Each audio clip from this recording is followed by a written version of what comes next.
While there's still no cure for the common cold, many people have their own view on what actually works to beat symptoms.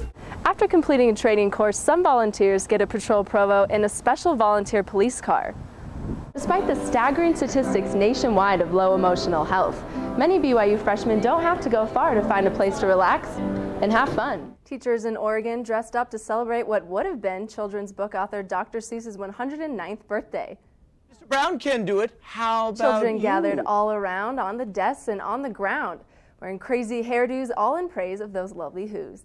While their teacher read them books, sharing laughs and silly looks, even though the noise may seem loud, it would have made Dr. Seuss proud to know the joy his stories still give to all who hear his rhymes.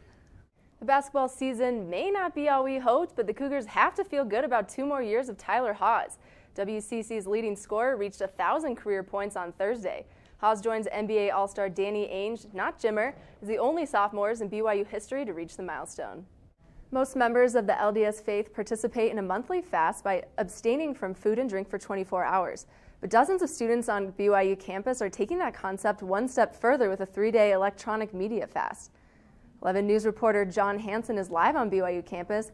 John, how do they fast from the media? Carson is. NFL hopefuls gathered at the IPF yesterday to show how far they could jump and how fast they could run for the NFL scouts from all over the nation. One of those watching the watchers was our own YouTube reporter Stephanie Campbell. Stephanie, what did you see yesterday? On-campus housing may mean smaller living quarters, but it could also mean a higher GPA, or so says a BYU senior's new study. When you look at just the general effect, it ends up being about 1/10 of a grade point, which isn't a whole ton, but it can make a difference for some students for scholarships or when they're applying to a specific program. More surprising, perhaps, is a study found students living off campus to be more likely to go on academic warning or academic probation in their first year at BYU. That's something that's pretty significant because a lot of those students, if that happens to them freshman year, it will really impact the rest of their time at BYU. It's not some magic dorm building that will give you the benefits. The study found there are certain aspects of on-campus social life that can add to the academic experience. Everyone's sort of in the same boat coming into freshman year where they're trying to make a new group of friends, and so that makes for a community type feel. Here at the new Heritage Halls, what used to be a parking lot is now a big grassy area in order to give students more space for social gatherings. Plus, with campus a stone's throw away, it's no surprise more freshmen are getting out of their dorms and into the library to study. On BYU campus, Carson McKinlay, 11 News. 11 News reporter Carson McKinlay has the report in your hand. Carson, what does it say? Well, the most important thing it says is that the blaze was not arson, completely unintentional. But even though the December 17th fire was an accident, human error is definitely to blame. The report says that the night the fire broke out, crews from Trax Lighting and AV removed 2 ceiling lights to make way for them to hang a lighting truss.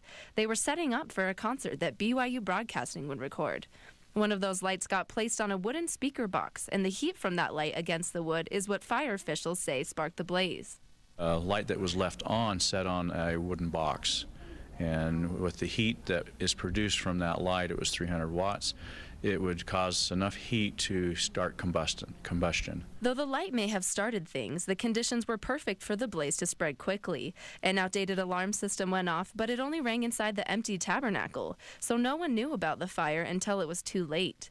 There was also no sprinkler system in the 125-year-old building. In 1883, when they built the tabernacle, they didn't have fire sprinkler systems. Certainly that would be a part of any kind of a structure of that size in the future. The report also says that the alarm system failed a routine inspection about 2 weeks earlier, and that false alarms on the system may have been so common that workers didn't pay much attention when the real alarm went off. We spoke with Jeremy Osler at Trax AV. He says the report is false, and they aren't making any further comments except to say that they are meeting with their attorneys next week. We also spoke with the LDS Church, and they said they're still not sure what to do with the burnout building. Still considering their options? Yeah. Starting to feel a cold coming on, a new Cochrane Institute study suggests there might be some relief with the help of a common mineral.